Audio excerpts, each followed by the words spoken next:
And this is an open letter for one Mr. Vince Everett Ellison. Hello, sir. How are you? Hope everything is fine. Uh, I saw your interview, Mr. Ellison. I hope I'm pronouncing that right. With Tucker Carlson, and the thing was, for the first 35 minutes of your sermon, I didn't understand what are you talking about for the first 35 minutes. Then on 35 minutes, on the minute, around minute 35, 36, Mr. Tucker Carlson explains to us that you are from a cul-de-sac of black skin majority in Tennessee. In the between Mississippi, Arkansas, and Tennessee, you're in that cul-de-sac, and you lived in that county in Tennessee, in a cul-de-sac in Tennessee, where black people, black skins were the majority. And that explains to me, you were born there and you were raised there, and you still go back there. That explains to me the first 35 minutes that I listened to you. That explains to me that, and then some. But the funny thing is, after minute 36, whatever you say, I agree with. So up to the first 35 minutes, it was, I had to walk it off every 10 minutes. I was so, upset. I had to walk it off for every 10 minutes. Your first 36 minutes of interview, I had to stop and walk it off every 10 minutes. Try to think that how can you come to such a conclusion? And are you kidding me? So I was trying to understand things from your perspective, but I couldn't. It didn't occur to me until Mr. Tucker Carlson said that you were born in a cul-de-sac in Tennessee that was one of only two majority black cul-de-sacs in Tennessee. In Tennessee, you do understand that just that by itself is a privilege, was a privilege. You were born when you are a majority, wherever you are majority, whether at that time in point in history, whether they value the race a little more or the religion a little more, it doesn't matter. From time to time, humans starts, valuing what they have more than what the others have. That would be the race, or in general, that's the natural way humans are, is that they're racist. This is what.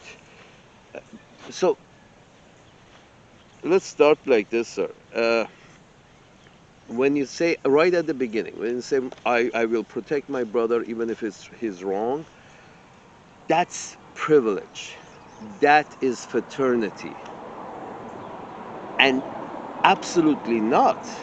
I will not protect my brother when he's done something wrong. If my brother has raped somebody, fuck.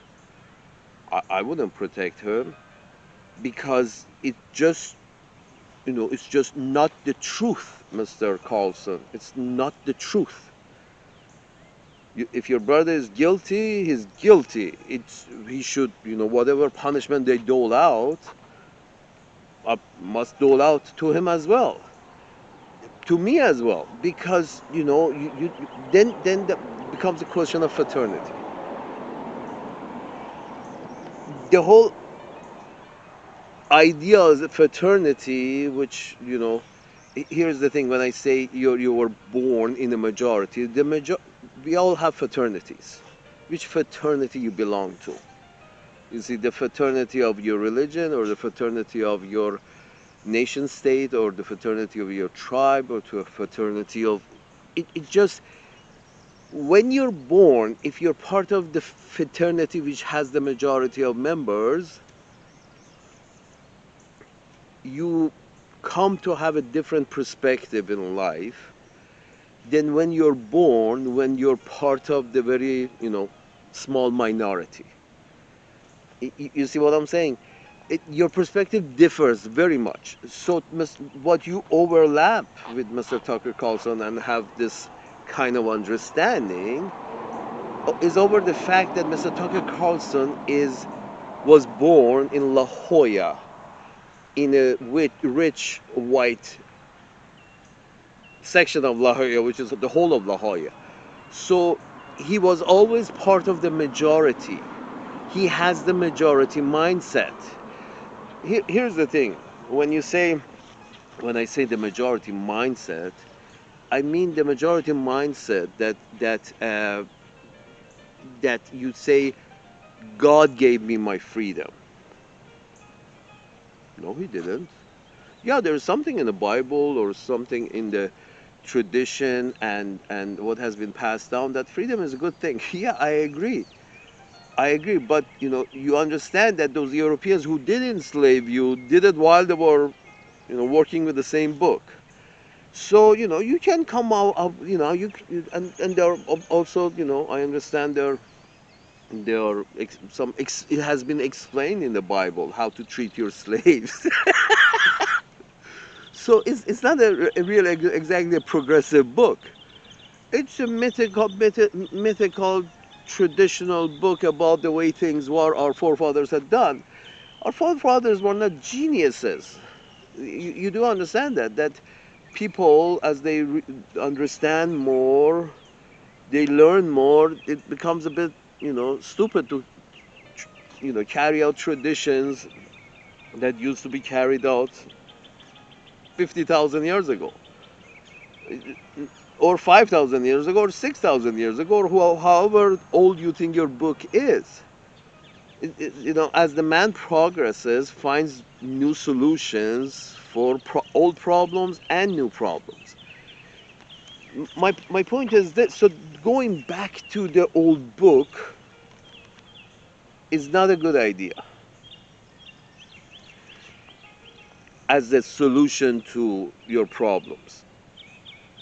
You understand Mr. Tucker Carlson, you overlap him in the fact that he was born in a majority, as part of the majority fraternity in La Jolla, California, and you were born as part of majority fraternity of blackskins in Cul-De-Sac, Tennessee.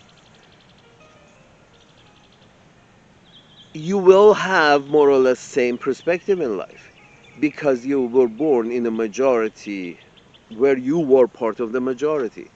Majority thinks differently. Majority thinks that freedom comes from God. No, sir, your freedom doesn't come from God. Your freedom does come from the government. I know. I experienced it. If your government decide one is not any government, doesn't matter, any government. Government is supposedly representative of the people. More or less everywhere there is. Sometimes the people are shitty. They have a shitty governance. Better people have better governance. Shittier people have shittier governments.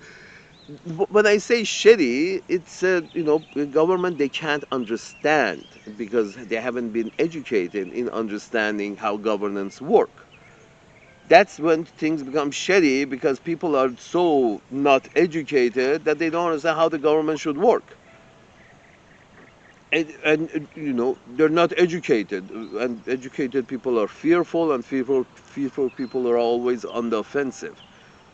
So that aside, Miss, you and Mr. Tucker Carlson overlap about the fact that you have been born in majorities. In majority, you do understand that the majority lays down the law.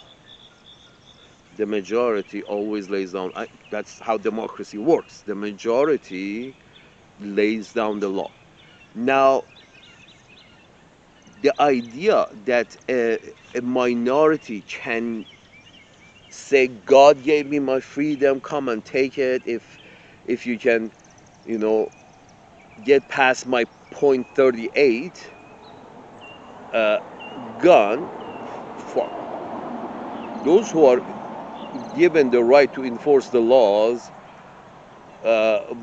by any government. They have a much, they don't mind, your 38 and your they don't even mind your 38 millimeter if you have one. They got drones. They got the government's hands is the strongest hand in the world. Every government. So your point 38 is not going to save you. But you don't get that because you've been part of the majority in your county of black skins in Cul-De-Sac, Tennessee. The majority, you think, okay, so we are the majority, we lay down the law, this is how it is because we are the majority. Mr. Carlson, in general, because here's the difference between you and Mr. Carlson. Wherever Mr. Carlson goes in North America, he's part of the majority, he's white. But you, Mr. Ellison, the only place you're part of the majority is that in those two cul-de-sacs in Tennessee. So your experience cannot be the common experience amongst all the black skins and brown skins across the land because your experience has been privileged. Being born part of a majority in a place gives you that freedom to start thinking that your God give you freedom. No, if the if your neighbors are not happy with you, they are part of the jury that decides whether they want to keep you restrained or free you. So this idea that it's a jury and there is a judge and there is a process, let's put it this way, that locks people up. The process starts with not trusting you. Now you want to say you have a God, you don't want to say you have a God. If the system, the process, thinks wrongfully, usually it's wrongful. But if the process, the system in charge thinks you're not beneficial to the stability of the system, they they let they, they ask the government if the people around you are not happy with, they don't feel you're creating more stability. The job of the government on behalf of the people is that to bring back stability. And if they have to remove one member from this area to bring back stability, they will remove that one member. The government becomes the government's job to remove that one member that is causing the instability or perceived to be causing the instability, and blah blah blah. Yeah, the system is abused all the time. The system has been abused 90% of the time and only works 10% of the time. That aside, that aside, but that's the job of the government. You know, let's put it this way: the government is there to protect the minorities. I know because I've been minority, usually in the minority of one, from the very start, and it it it it gives you a very different perspective. At the start, I was in a minority of one by force, and later on by choice, because I stopped. Uh, it just made more sense to you know um, be alone by choice because of all the craziness, all the uh, insanity that involved with human interaction. Uh, so you become minority of one by choice at that point. So minority of one gives you a very different perspective. And I can tell you that you're wrong, that God doesn't give you freedom. It's the 12 jury or one judge who decides about your freedom based on whether they think you're a hindrance to the stability of the area of society around you. and my God gives me my freedom, and I use my 38 to protect it. Come on, man. You see, this is what the people of Gaza are going through. This is what the people of Gaza are going through. This is they're using the 38 to get their freedom back to return to their lands. And you see how that's panning out. You you can only obtain your freedom if you're in the majority. Your freedom if you're in the majority. What freedom means is we lay down the law based on what we understand to be culturally, economically appropriate. The majority lays down the law, and the minority, in reality, doesn't have a choice of using a 38 and doesn't have a, choice. That's just suicide. Gaza. You see, a small minority have decided that they want to get their way through violence. Of course, the majority, and here's the thing, it is the majority, it's like 7 million who are part of the Zionist state, and Zionist states are trying to keep like 3-4 million Arabs out, because if they come join the state, Jews become minorities. The whole point of them going to Israel was that so they be the majority on the land. That's a different shit show. The idea is that's why the idea of Israel is so sweet to the Zionists, is because that's where they are religiously part of the majority. But the reality is that racially they're in the majority in Europe. But the Europeans are so xenophobic that it doesn't matter if you're the same race. If you're of a different religion, they may take you apart. Well, they have done so in the past. Hopefully, no more. But the idea is that when you are part of the majority, you lay down the law. The minority has, in reality, one sane choice, and that is protest. That's one sane protest to, as you put it, so they can bring in lookup browsing. You see, this is where we differ, sir. Uh, Racism is innate. You're born with racism. I have another video about that. And you can see it clearly. For example, wolves are racist because if not so much based on visual cues, but based on scent cues, wolves are racist. There could be two wolf packs, but they're always fighting over territory. And if I smell this wolf, he doesn't smell of my pack, so he must be an enemy. So I must attack. You see, there are two wolves fighting over territory just because one belongs to a clan with this scent and the other belongs to a clan to this scent. This is how far racism go back. Also in the trees, racism starts from the trees. Anyway, that was another video. But the point is this, that racism is innate. It comes in with the package. The moment the child realizes that his complexion in the mirror is A, and the complexion of his father and his mother in the mirror are also A, and then A encounters one with a B complexion or a C complexion or a D complexion, doesn't register. Racism is innate for the kid.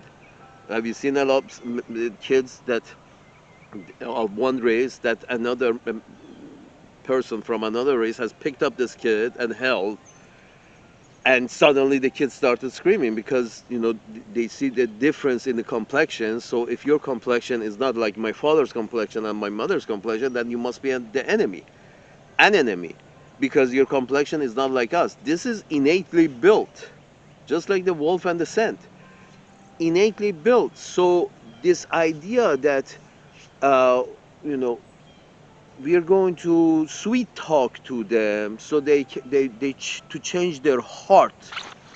What are you talking about? this racism business is obligatory to all living organism. They all have it. It comes with a package. What do you mean remove it from their heart? You know how racism is removed from the heart? Is by laws. You pass some laws. You say this is from now on. This is illegal. In other words, you grab them by the balls and you pull them. And the saying goes, the hearts and their brains will follow if you have them by the balls. You see, having them by the balls is changing the law and putting the force of government behind it to say, hey, that's petition. That's the right way to do. You call this extortion? That's petition. You're the minority. If you want to stand up with your 38, it's going to turn into Gaza. That's not the same choice. If you're the minority, you can't talk your way in with the majority, because that's not how it works. When you say, oh, we're going to first of all, when you say as opposed to segregation should have ended if we had changed their hearts, you're a minority. Black people are 10 to 15% of the population of North America. You're a minority. Minority can never, through sweet words, change the mind of the majority. It doesn't happen. You offer them free lunch, they eat your lunch, they take your money, and they stick their foot up their ass because they can. That's until the law tells them they can't. And don't tell me that I will rise with my 38. I will rise with my 38 and defend myself. No, every time. How many examples of small groups of people, small state? Fuck. The Confederacy was the whole rising up of the man, not trying to change the law, but rising up the man. What happened? 500,000 people died. You see this rising up business, my friend. This is the idea that only comes to the mind of people who have always lived in a majority.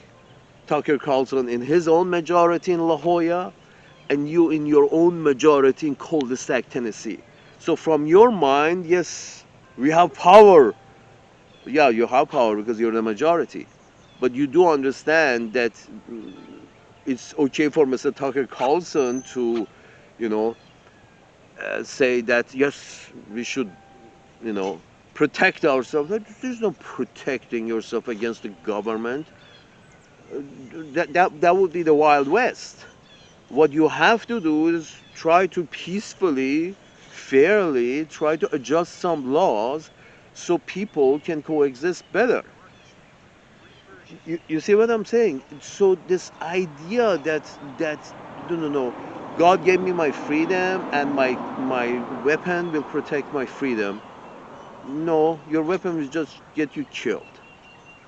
Not having a weapon with regards to a police that is very jittery, because everybody is armed, so the police is very jittery because everybody is armed. So not having a weapon, I fear the police. I don't fear the people.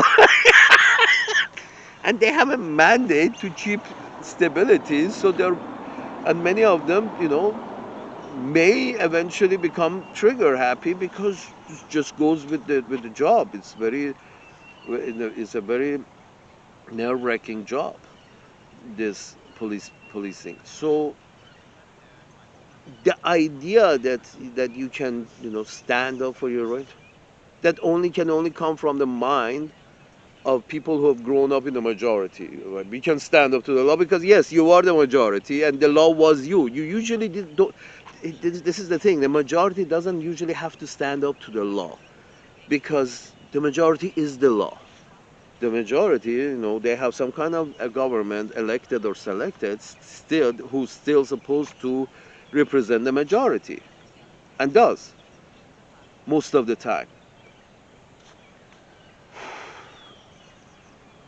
But people who have experienced being a minority for extended periods of time come to a different point of view, Mr. Your name in. I had it somewhere here. People who grow up as minorities Ellison, I believe Ellison. People who grow up as minorities experience being a minority, understand the value of the law to protect them, and they understand. You call it extortion. You call civil rights extortion? Are you kidding me? Yeah, the government was the Luca Brasi. The government did put the gun to the Southerners' head and said, "Do this, do the law, or I blow your brains out." Well, yes, that's exactly the job of the government, to protect the rights of minorities, because majorities don't need their rights being protected because they are the majority. I'm the criminal and my cousin is the police, and my other cousin is the judge, and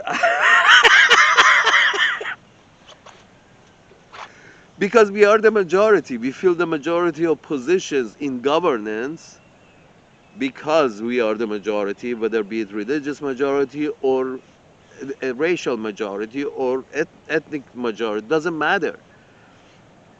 When you're part of the majority and therefore you fill most of the posts in the governance, then you may governance and private sector, because you're the majority. That just makes sense. 10% of the workforce is black skin, 15 to 15%. That's it. So when you're that kind of a minority, you don't get many seats in the government, because it just doesn't work that way. You don't get many, and then this racism that I said is an innate thing. It comes with a package for all creatures. You have this racism, and so the majority goes into the government, and the private sector becomes the majority, just like the statistics are outside, they're inside. And they start running the countries. Sometimes they say, we don't care about the rights of the minority, any minorities. Sometimes the system goes off the track and they say, oh, fuck the minorities, let's, hang all of them. You see, this is what happens. But because the majority has had enough putting up with these motherfuckers. So, you see, the minority, the only sane option the minorities have at that point is to go to the government and protest. No, no 38s. You know, government has bigger. Whatever you have, the government has a bigger one. And if you're the minority and the government is the majority, you, you can protect your rights, your freedom with your 38. No, the majority of people are for the government. That government doesn't feel, the people around you feel that, you should be restrained, then the government finds a way to restrain you, period. And that's, for a civil society, you kind of want that to happen. No, your freedom doesn't come from God. Ask that, how many thousands of years were people enslaved by other people? Many thousands of years, and people were born enslaved and died enslaved. And things never changed. So this idea that, first of all, I will protect my freedom with my .38, that's, that only works if you're the majority, and majority usually don't have to protect their freedoms. That's a problem for minorities, to protect their rights from the majority, to have some rights within a majority-run system. So .38 is not going to help you. Sweet talking your way, it's not going to take you there. The majority doesn't have to like you. And because we are all born racist, as from the trees on up, we are racist.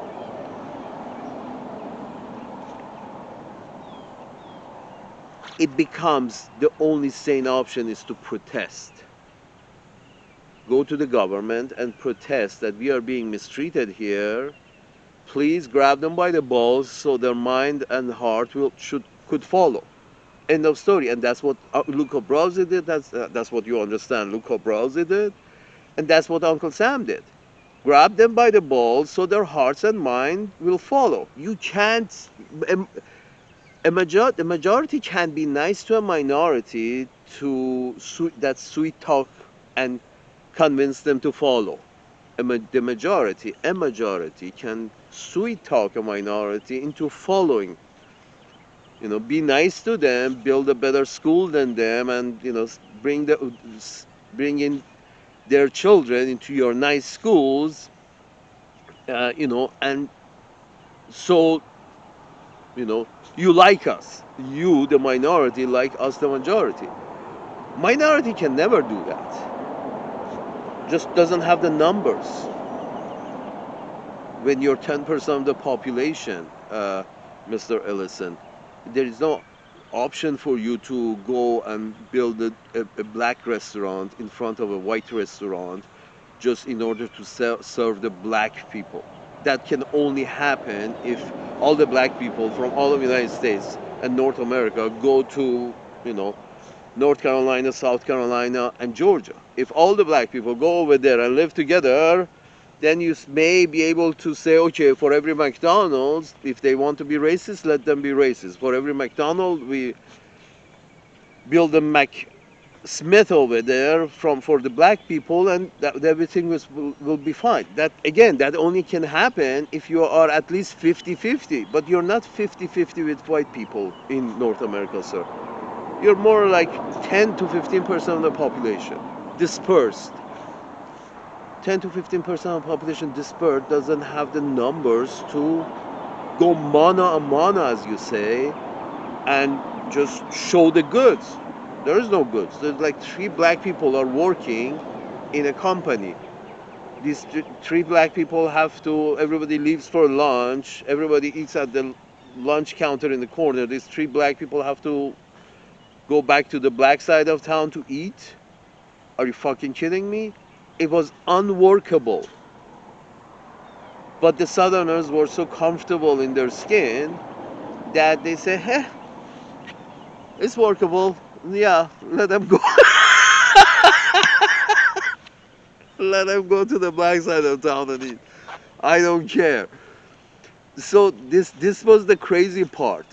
No, you can't sweet talk your way to them because first it's not practical, and second, even if it was practical, if you're still the minority, you can't.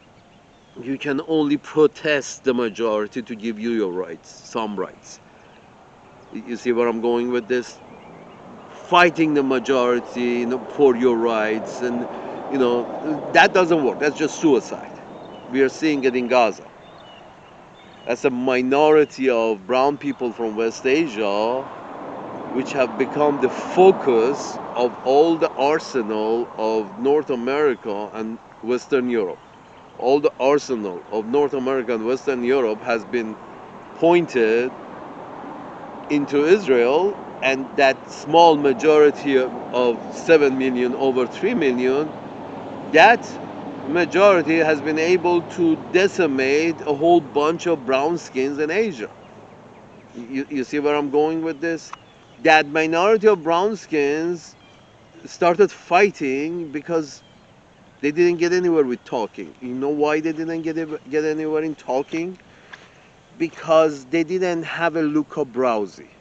The reason, the biggest one in the region was Egypt, and Egypt thought that he could depend on white people. He didn't realize the Israelis were white.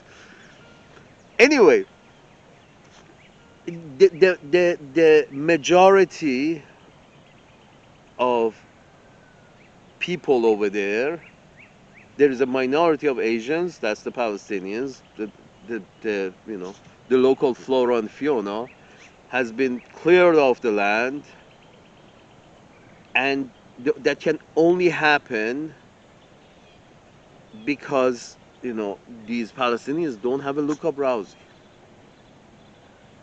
And you understand that a few times these people, honest people who traveled to Gaza and the West Bank and interacted with these Palestinians, here they realized that these are not really bad people. These are normal people who have been persecuted because they're the native flora and fauna. They've been pushed out of their land because they don't want these natives in their cities because it makes them a minority. Jewish people, that's the only thing with Israel is that we have to be the majority here. We have to be the majority here. And if any Arabs are included into Israel, those are the Arabs that Israel is like, you're on probation here. If you don't behave yourself, we send you to the other side of the wall. You're on probation here. This is the condition of the Arabs in Israel. But my point is this, that for a small minority of Palestinians, in order to have any rights, they need a look-up browsy because they have been proven that they're not really bad people. They've just been mistreated like shit. So, and their only problem is they don't have a look-up browsy. If you can see that United Nations is the look-up browsy, the best, they protested to United Nations, which should have been from the first place. The Palestinians should have just, sat around in peaceful protest until they get heard. But,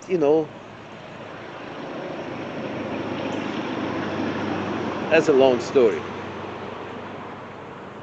Peaceful protests, they did. Nobody, again, because there was no look-up browsy, you know, white people, the pinkskins, have been blocking every time there's a chance for these brown people in that area to be recognized.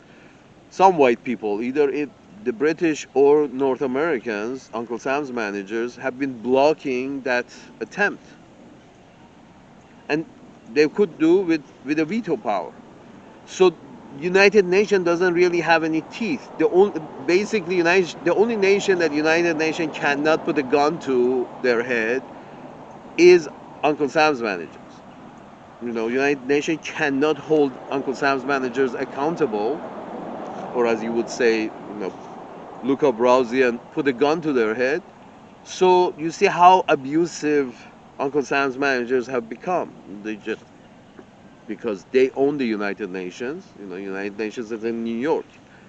How much closer you can, how much more you can own it. You own the real estate under it. So it's the only nation that United Nations cannot put a gun to their head is Uncle Sam's managers, and they have been abusing their power left and right, and nobody can sweet talk. They've become the majority of one, the superpower, the majority of one, and nobody has been able to sweet talk their way. There's no sweet talking with Uncle Sam. Uncle Sam's managers, because Uncle Sam's managers want what Uncle Sam managers want. Now you want to give it up peacefully, or you want us to take it by force? Which one do you want? There is no win-win scenario there. Are you kidding me? The Japanese were told that they have to devalue their real estate. In the 80s, Japanese real estate was going through the roof. They were told to tone it down.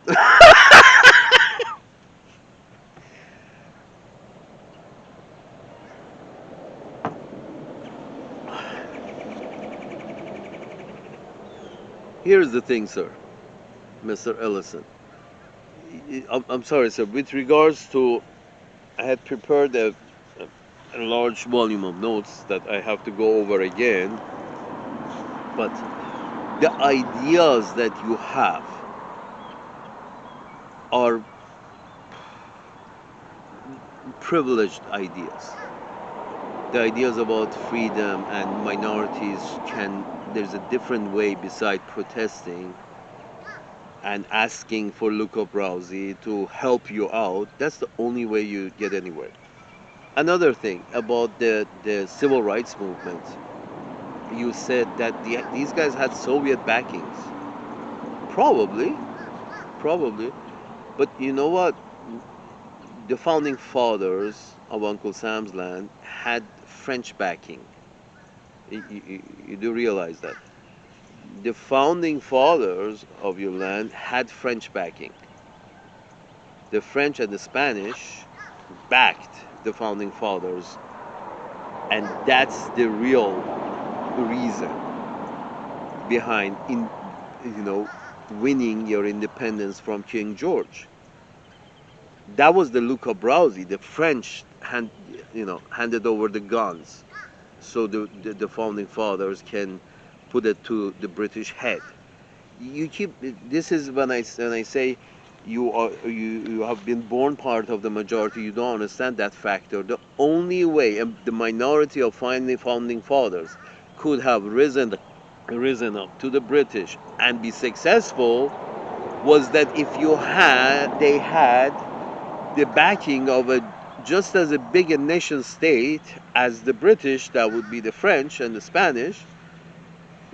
If they had their backing, if the founding fathers were like Gaza, people of Gaza right now, if the founding fathers were like the Palestinians, they didn't have the backing of anyone, they couldn't have risen to King George.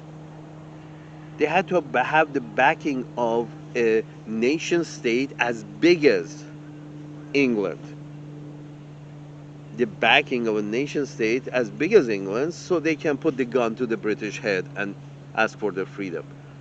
So did MLK and civil rights movement had connections with China or Russia? I'm sure they did. Because that's the only way you can you got to have a big gun, somebody with a big gun pointed at people who make the laws and hope for example, the gay people in Iran are asking the United Nations to put the gun to the Iranians' head or the Arabs' head or the Saudi Arabians' head, put the gun to their head so the gay people over there also have some rights. Have the right to exist, at least don't kill them. So that's, a minority trying to ask the law to put the gun to the law being United Nations, to put a gun to the Saudi Arabia's head to accept minorities, minority religions, minority sexes, minority this, minority that, minority, which the Saudis don't feel like doing, or the Iranians, or the whatever. Based on where they are in their culture and history, they behave one way or the other. But that's beside the point. The point is their hearts and minds will not follow unless they have a gun to their head. That's the majority. The majority, those who have the power, that would be the pinkskins in North America, they would prefer to continue as it was. The whole business of, at least, if not slavery, at least segregation. They prefer the system to be because that's a natural system. Naturally, segregation comes natural because we are born innately racist. Segregation becomes innately natural, but so you have to always work against it. It's like the wolves trying to, when they smell each other. Imagine two wolves, although they smell each other and find out they're from different packs, imagine them not attacking each other and being friends. It's not natural for them. For the wolf, it's natural that if you don't scent like my pack, I'm gonna attack you. Period. And I don't care you're a deer or you're another wolf. You see where I'm going with this? So since racism is that natural, you see it in Israel. They're just that natural that they have also gone to their old book, that's the Torah, and in Torah, you don't know how racist Torah is. So they've gone to their older book, and that's very racist, and they're trying to execute the orders from Torah, and it seems those orders are very nutty. Very harsh, the God of Torah is a very harsh God, the way I understand. So this idea that my book will save me, my God will save me, Jesus Christ will save me, Horace will save me. No, no. Your freedom depends on whether the majority or the laws that were, has been written by the majority, whether that saves you, that gives you freedom or not. Period. It's not God. And and it's not your religion, and it's not, none of that. The society around you decides whether they want to take away your freedom or let you have your freedom. Period. It's a free. How much freedom you have is a social construct. It's not doesn't come natural. This freedom is not freedom is not natural. It's a social construct. How much freedom? That's why it becomes a level of freedom. Or do you have the freedom of running naked down the street? No, because they have levels of freedom.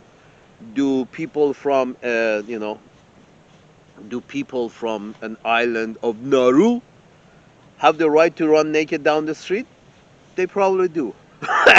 And it's none of your business or mine. You see what I'm saying? The extent of that's why freedom is not constant. How much freedom depends on where you are, at what point you are in your culture.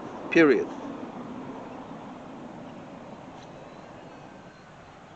In this matter, this is where the minorities come in which a minority, the sane way is to, yes, extort, use the government to force people, the majority who don't want to follow a certain law, who don't want to treat others as far as they see fairly.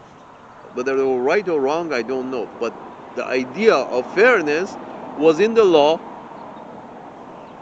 Some black people went, asked Uncle Sam to come and enforce the law. That's the only way to do it. You're 38. First of all, I will build better. You're the minority. You can't build better. You're the minority. You can't compete in that sense. You have to integrate. And integration, you see, here's what I'm saying, that I heard even your father, you said your father, Mr. Ellison, also chose to work for a black man. I'm sure he did. He was a smart man, your father, because, it's good to be part of the majority.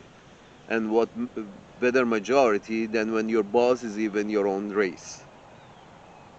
You see what I'm saying is that uh, it is what it is. I can tell you from personal experience that what I'm saying, basically, you haven't been a minority, sir, anywhere. You have chosen to not to be a minority anywhere. Your father has chosen not to be a minority anywhere, because being minority is very hard. It's easier to be part of a majority. And yeah, that's the black colleges come from. People who graduated from those all black skin colleges, they they come to a different understanding, which is actually their understanding is delusional. They grow up as part of the majority. Suddenly they feel, because they always chose to be in an area where the majority were black, including in their college, but then they're not, I don't think they're prepared for the real world where almost everywhere else you end up being a minority. Almost everywhere else you end up being a minority. You're black people being raised through the system up to like 22, 24, where they were always the majority, a black neighborhood and a black school and a black college. And then after college, now this gentleman has to go somewhere else where he's definitely going to be in a minority to work. Oh, yeah. Uh, it's good and bad. You get a sense of self when you're always in the majority. You get a sense of self. You're more self-assured because you have been part of the majority most of your all your life. You have this sense self-assuredness, but a lot of it is hot air. You haven't maybe you have cut back on your competition. You have decided to lower limit the circle of competition to people who are exactly like you. Then when you get in the big ocean, there are much bigger fish and there are some smaller fish, so you find yourself somewhere in the middle, and then you find common ground with Mr. Tucker Carlson.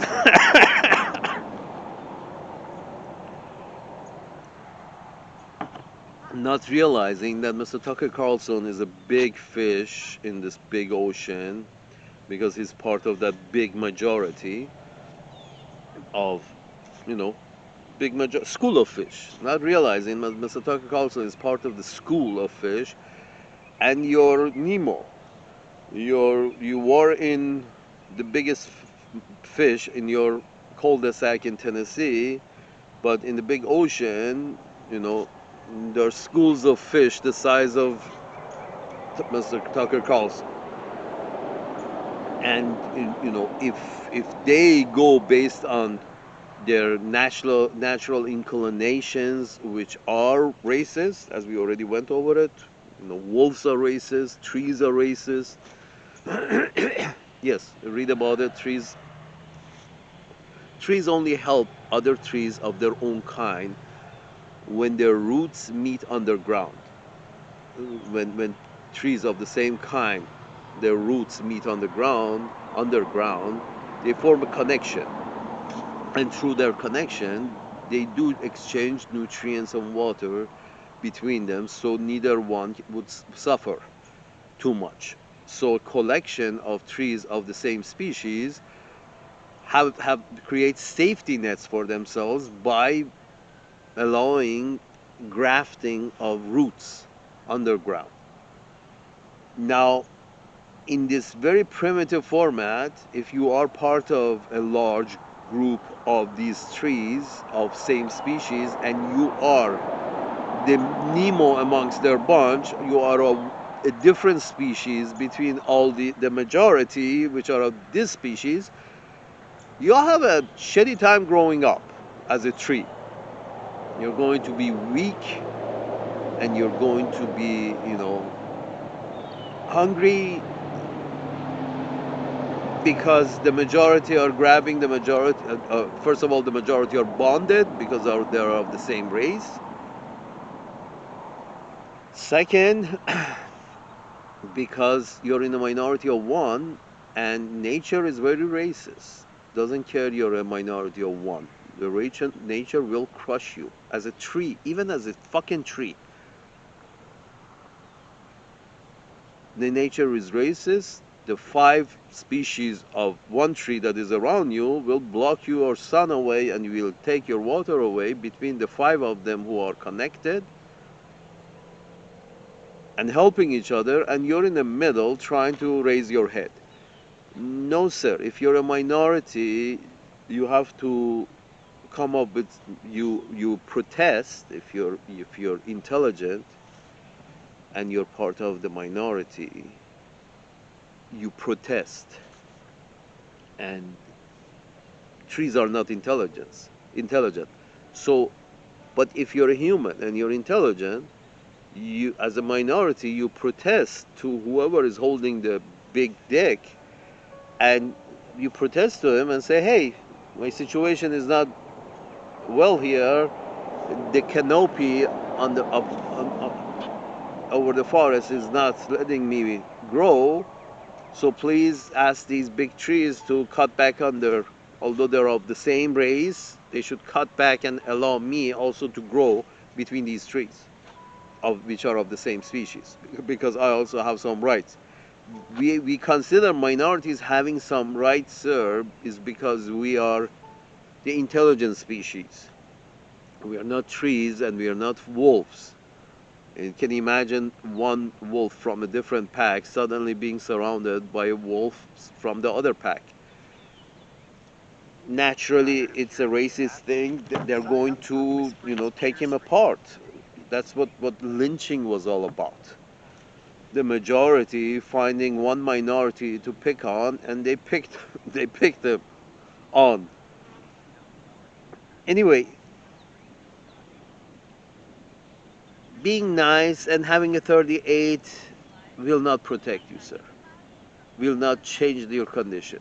The only thing that does is protesting to the power, asking Luca Brasi to step in and grab them by the balls.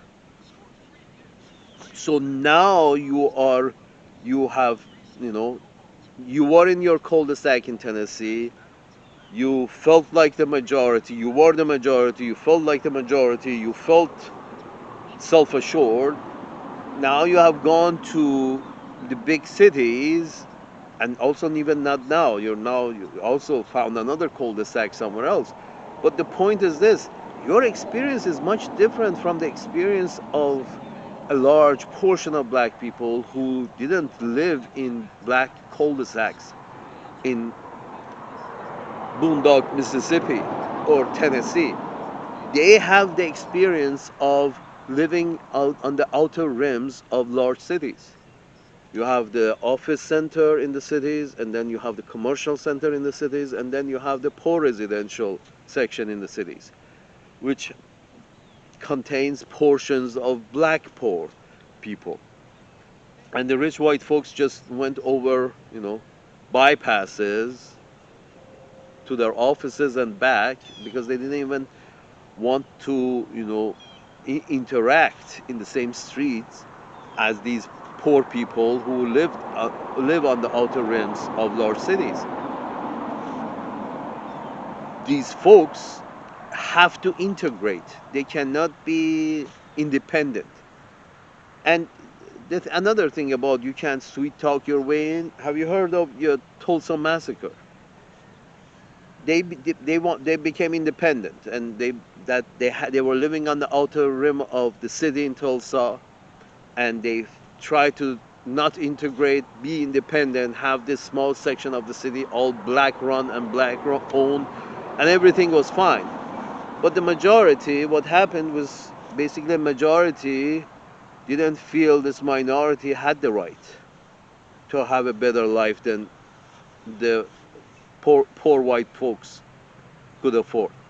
So they burned them down because the majority has to agree to be nice to the minority. The majority has to have a gun held to their head to be nice to the minority. Without a gun, the majority usually doesn't want to be nice to a minority. They want to eliminate the minority. What part of this you don't understand? The majority has because that's how biology works. That's how evolution has worked. You eliminate the competition for sex, the competition for food, the competition. You eliminate until you stand. But brother, you're standing on a thin sheet of ice. You're standing on a thin sheet of ice, and you're threatening to use your 38 on the ice.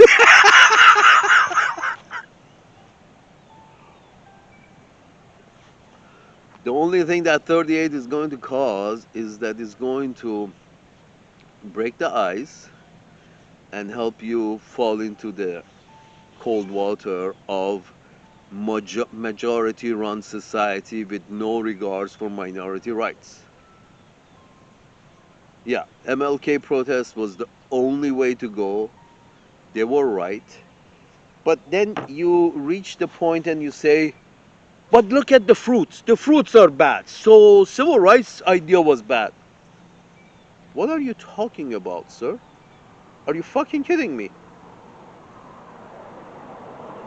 The tree that Malcolm X was trying to plant and the tree that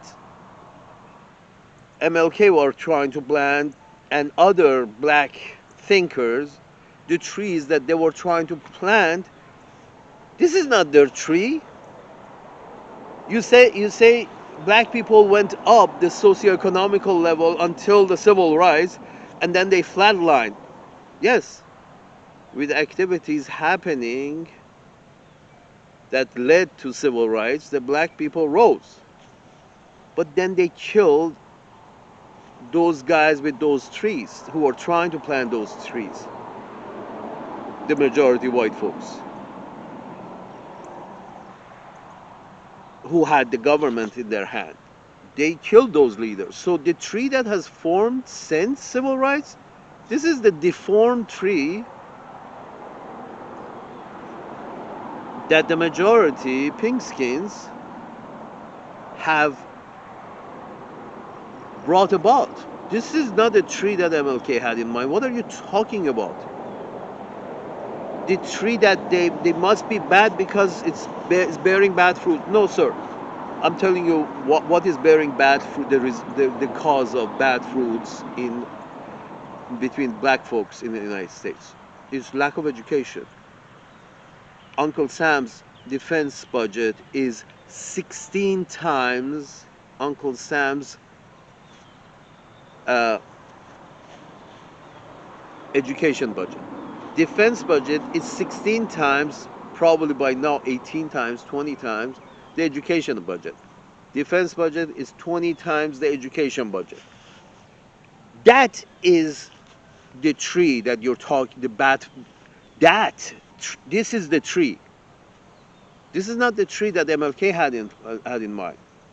Let's not educate our children. Let's spend all our money on defense.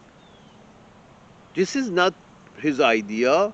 I'm sure if he was alive, he would be first in line to protest. What the fuck are you doing? Instead of educating black folks, we are making tanks and blowing them up. What are you talking about?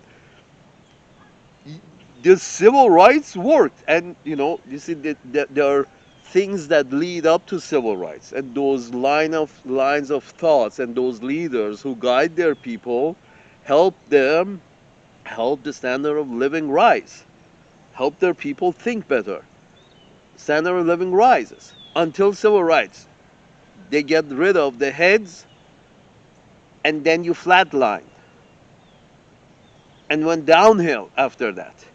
So the idea that you're trying to going downhill, flatlining, or going downhill in every socioeconomic ladder, you're trying to blame that on civil rights?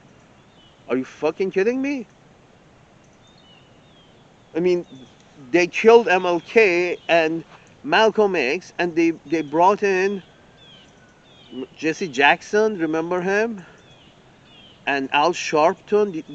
These are basically, forgive my language, this could, because he has very high denomination pimps who are used as conduits from the government from the majority pinkskins who own the government, who run the government, to try to manage the black folks with these hand-picked talking heads. The policy is unavoidable. But the idea is that these are not the real voices, because the real voices are, killed soon, got ridden of soon, and then we have our own puppets, and even Minister Farrakhan, he's a controlled opposition in these puppet show of Jesse Jackson and Al Sharpton and King, and not Don King, Don King, and these folks. I mean, these are the puppets. That's why these puppets never protest. Why is the defense budget 16 times education? But have you ever noticed Al Sharpton protesting that education budget, the defense budget is 16 times education budget, while the people that he represents are not being educated. Here's the thing, sir. You think about conspiracy when you say all these black rappers, low life, low class black rappers are being glorified by this demonic system and blah blah blah blah blah. Yeah, well, here's the thing. Not really. The problem goes back to education. There must be a popularity before those demons step in and promote. Demons don't promote things that don't sell. This is capitalism. Capitalism cannot, nobody can invest in things that don't sell. The problem that these lowlifes are in a position to be influencers in your society is your society's educational system. Sir, my black skinned friend, Mr. Ellison, your only solution is just make your education budget 16 times your defense budget. That's the only solution. You then you go farther on. You say the reason. What is the reason for Obama accepting these pussy lickers and cocksuckers into White House? Well, Obama is the representative of people, right? He needs to identify with people, right? If the people like this bullshit, Obama has to pretend at least to like this bullshit because the people like this bullshit. You can't order the people not to like this shit, but you can educate them so they wouldn't like this bullshit. But have you done so? Are you even asking for education budget to be 16 times defense budget? Are you even asking for that? No. Here's the thing, sir. You can't.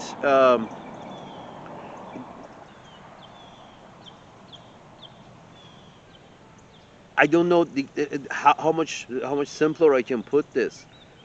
Your problem is your education budget is very small compared to your defense budget. Your housing budget, public housing, is very small compared to the defense budget. Your health budget is too small compared to the defense budget.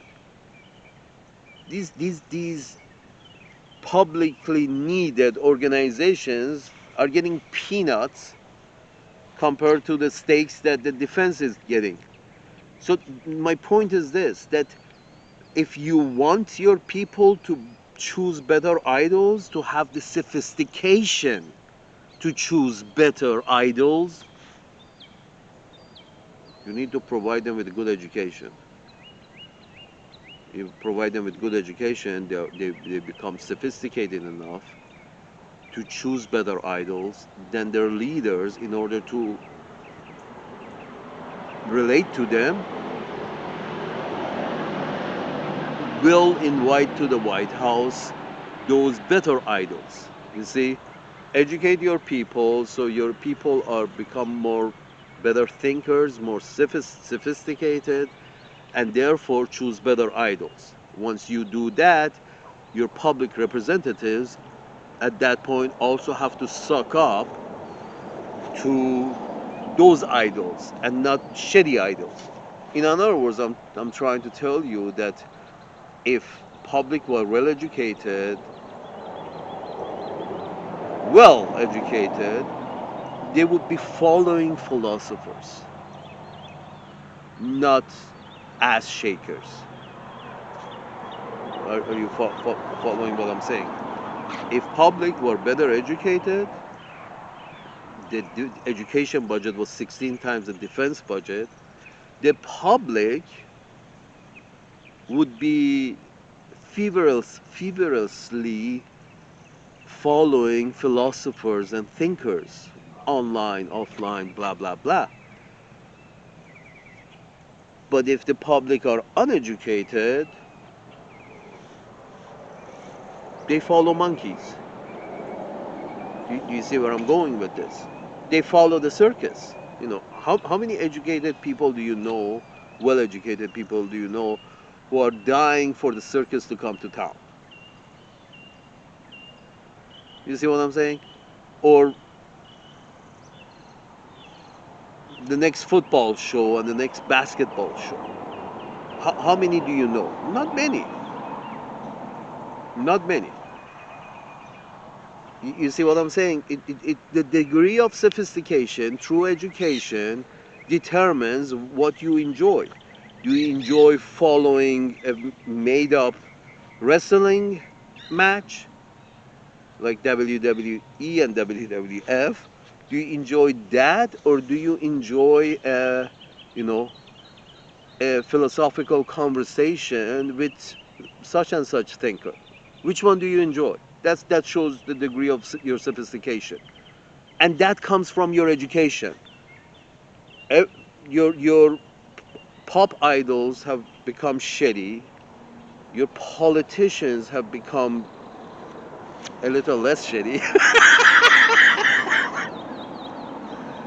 because your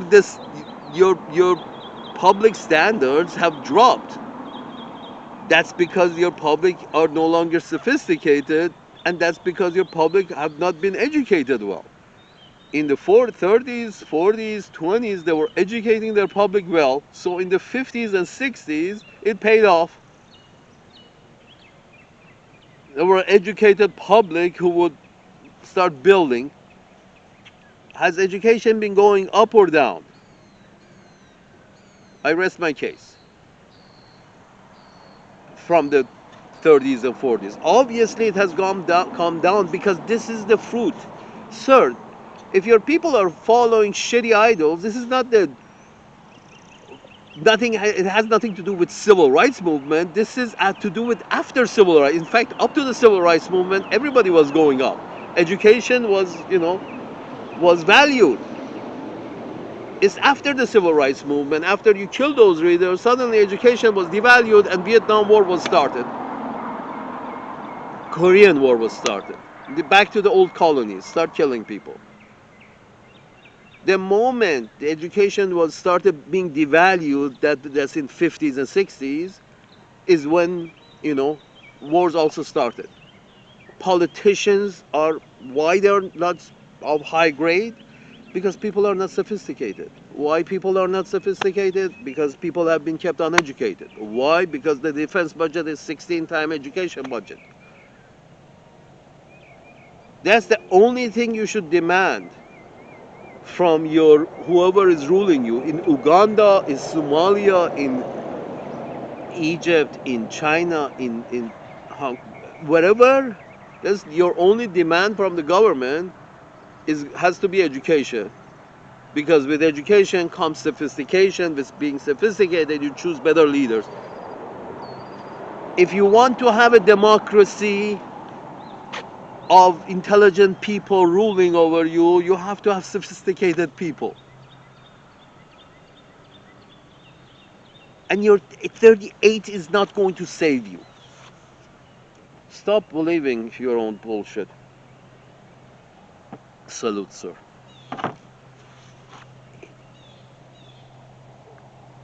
The idea that it's I'm sorry, sir, you're sitting there with your cufflinks and your three-piece suit, going on about that, no, my freedom comes from God, and no government, if government was not there, I would still be free. Until next Wednesday?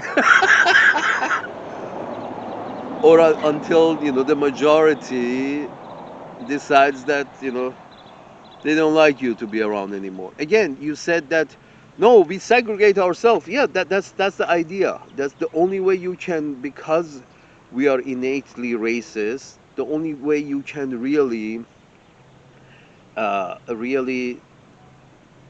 feel free to be you is between your own race. That's the whole thing about giving the black people the option of going back to Liberia or staying in the United States.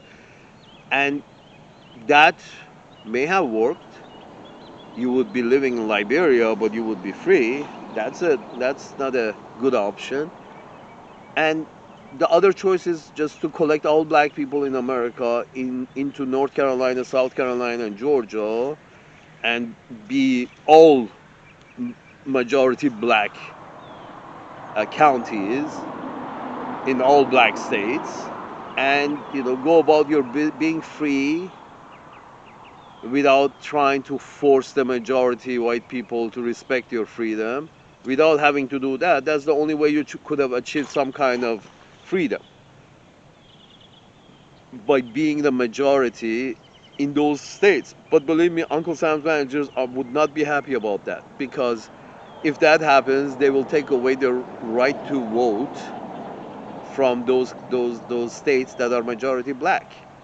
The reason is that the same reason Puerto Rico Uncle Sam's managers decided not to give Puerto Rico the right to be a state, is because it's majority black. End of story. The one reason and one reason only. With this domestic migration that is taking place, black people coming out of Puerto Rico and white people going to Puerto Rico, I can assure you, the moment the majority of Puerto Ricans are white, Puerto Rico will become the 51st state. Uh, there's no question about it. Again, because the majority. This is another racist thing they're doing, not giving Puerto Rico the option to be a state, because it's majority black. Have you noticed?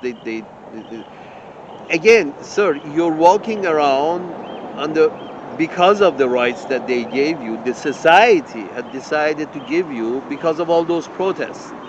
You're walking around with your head held high and saying that, no, the protest didn't help me, my 38 helped me. No, your 38 gets you killed. Look at Gaza.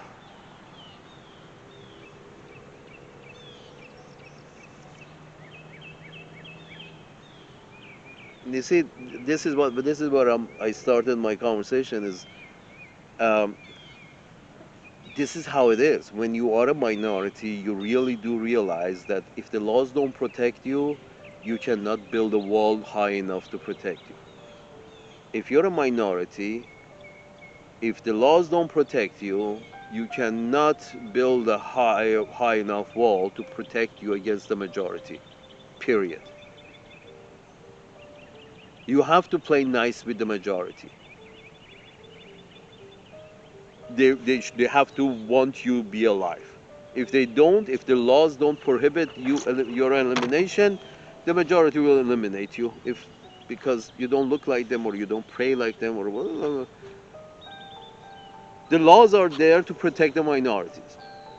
Now you went on about these gay people are also some demonic forces are promoting these folks.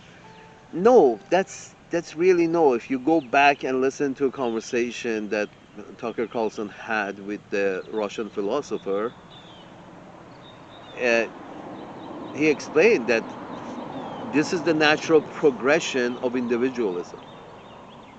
This gay rights and this sexual rights and that sexual rights and all LGBTQ, this and LGBT. This is the natural progression of individualism that is promoted by the Anglo-Saxon. The individualism, the freedom, the whole idea behind freedom that Anglo-Saxons have promoted within their colonies and within their own society.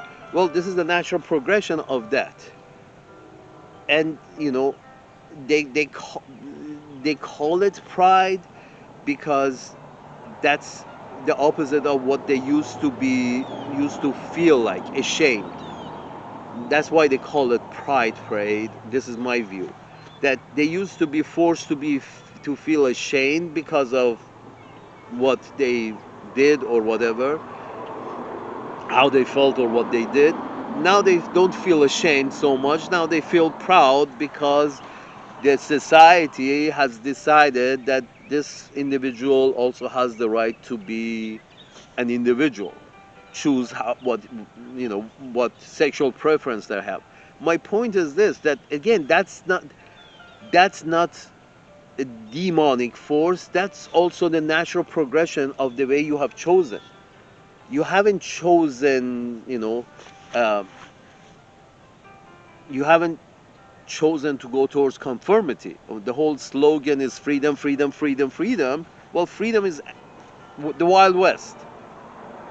Freedom to be gay and this and that, and rub it, also freedom to rub it in your face.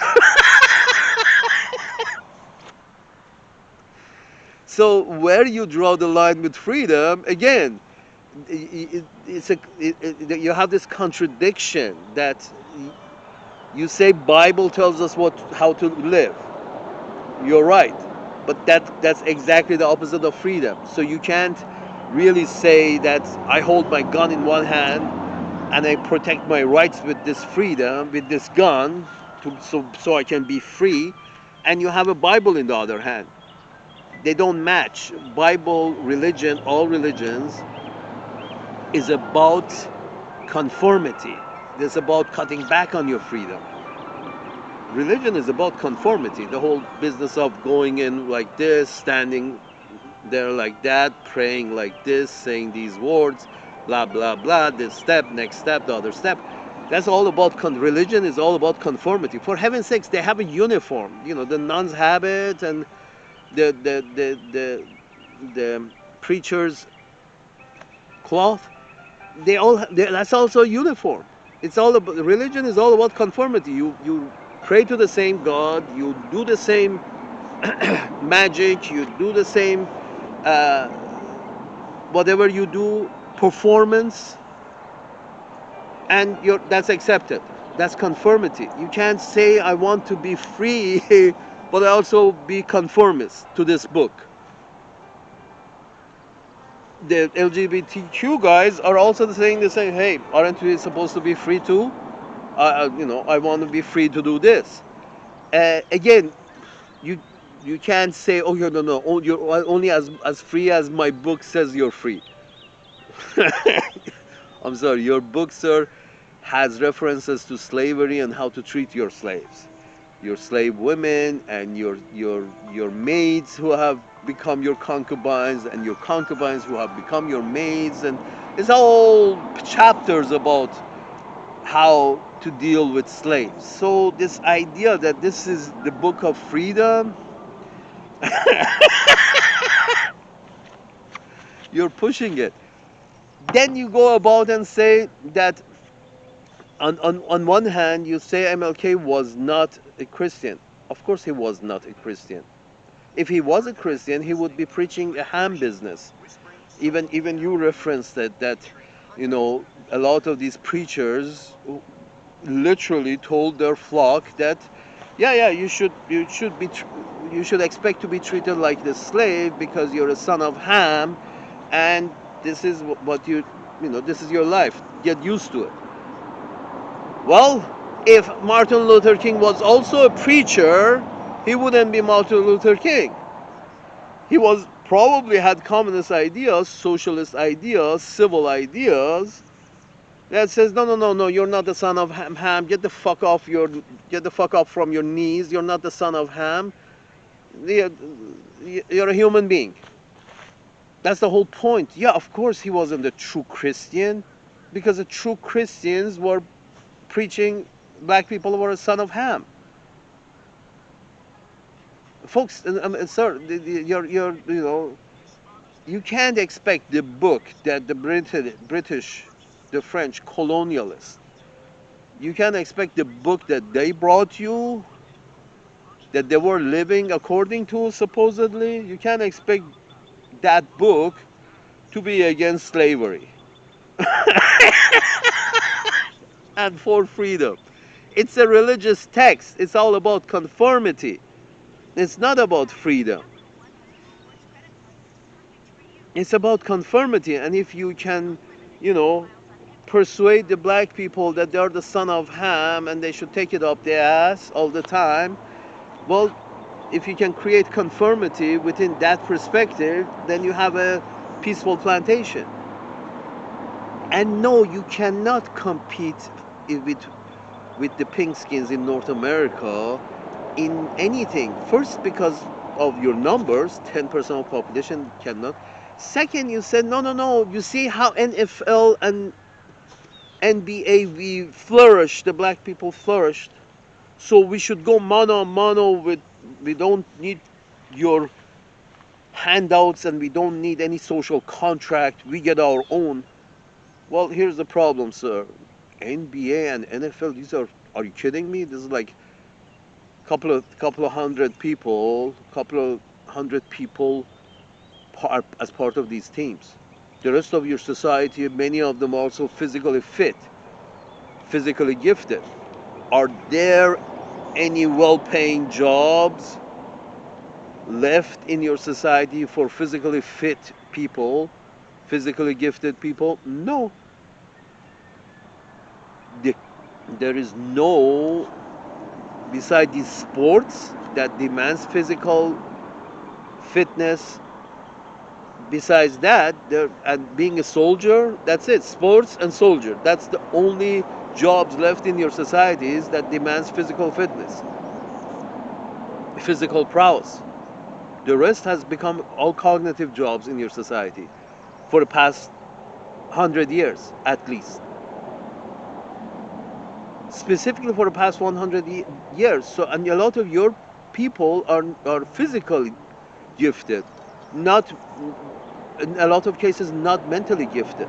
And there is a reason for that, and it's well known that for 200 years, the plantation owners had the chance to genetically manipulate their stock. So they did it to their chickens, they did it to their dogs, and they also did it to their cattle, and also they genetically manipulated the slaves they owned. And they weren't looking for the smart ones. They would shoot the smart ones. They would shoot those slaves that learn how to read and write on their own without help from the master. But they will keep the bigger, physically fit ones, although they might have been not very bright. That's called how you selectively breed your flock. That's genetic manipulation that, unfortunately, plantation owners were able to do to many of the people in the black population.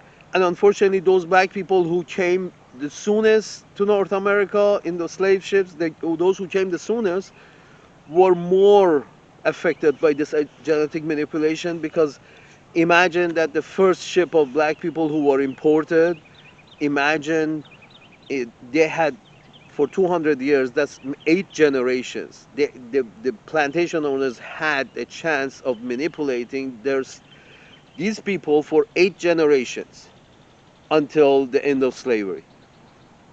So for 8 generations, they manipulated that genetically, got rid of their smart ones, and helped in more propagations of their big ones. So you can't go first of all, you can't go mano on mano in a reality, because you're 10% of the population. If the majority does not give you any rights, the majority doesn't have to give you any rights. If they want to do the natural thing, the nature demanding thing that demands you get rid of the minority for the safety of the majority. That's what nature demands. And the reality is that this idea that we can excel in brain surgery just as good as we have excelled in NBA. A tenth of our population can be brain surgeons. No, they can't. This idea of genetic manipulation of the blacks of North America, black skins of North America, as opposed to yellow skins of North America, as opposed to pink skins of North America, as opposed to even red skins of North America. The black skins of North America have been genetically manipulated, so half of the population, at least for 8 generations. And after that,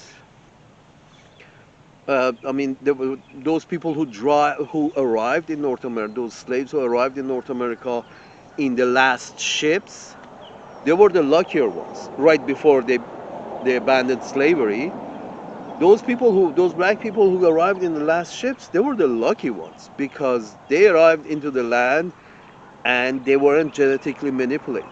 That's why you see many black skins who are, you know, very smart, very smart, and up to par. But unfortunately, many also you don't, because of so much genetic manipulation that was done to them. So this idea that we can go mono, no, you can't. You were genetically manipulated. Many in your population, at least 50% of your population has been genetically manipulated.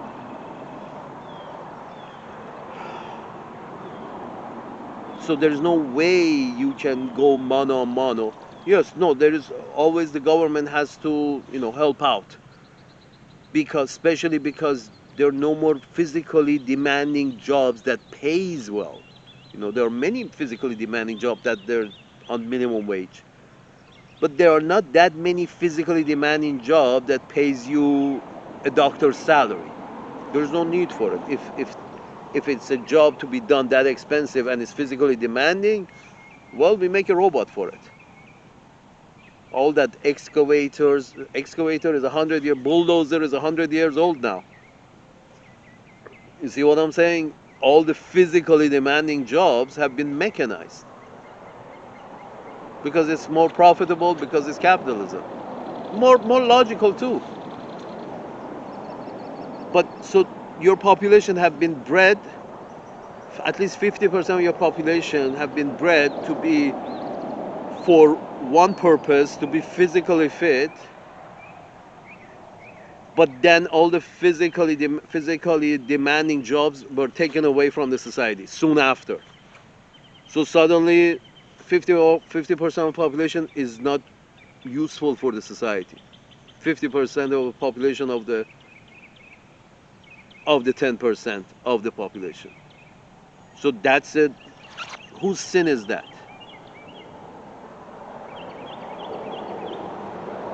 And what should the government do about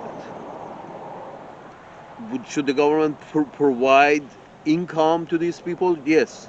Should the government would have been better to provide a really unique education to these black skins with different potentials and different abilities, and provide them with physically demanding jobs? Just provide them with physically demanding jobs and pay them well.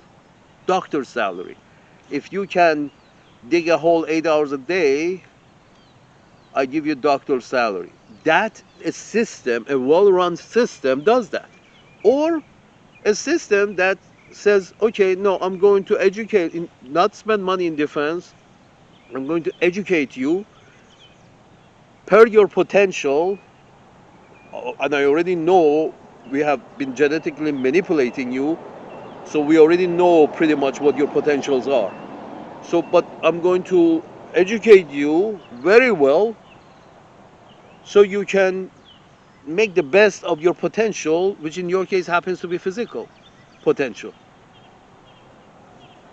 You're not doing that, and then they're blaming the guy for looting. Have you educated him not to loot? How's your education system? This idea that no, everything is good, it's just these people are not taking advantage of their opportunities. What opportunities? You have made education so expensive. Are you fucking kidding me? You don't educate them while they're in regular school, which is mandatory. Then they go to college, and you make it so expensive that these guys have to go to up to their eyeballs in debt to get an education to be useful for the society. So you don't want useful people for your society. You want to keep them uneducated, unuseful for the society, so they can loot. So they would loot. Are you fucking kidding me? Sir, MLK and civil rights was why things were going up, getting better. After they removed the heads of civil rights movement and they filled them with these puppets, that's when you started going down, because these puppets didn't protest lack of education for their people. You're not protesting lack of education for your people, Mr. Ellison. You're not protesting lack of education for your people. You're protesting lack of gun rights for your people. Yes, every black man should own a gun. Yeah, as if guns have helped people of Gaza. If you're the minority, sir, the guns don't help you.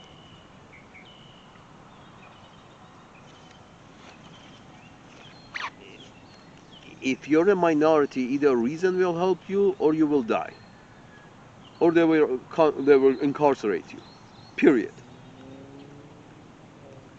All those imprisonment and lynching and all that is because the law didn't back you. Because the majority hadn't agreed to accept you. Again, racism is there. It's innate in human beings. It's just you have to, by law, grab them by the balls so their hearts and minds will follow. Have you noticed how the hearts and minds of pink skins have followed once South Africa, South Africa's apartheid government was taken away and became democratic and blah blah blah? How now everybody, even Mr. Biden, suggested that he walked hand in hand with Mr. Mandela.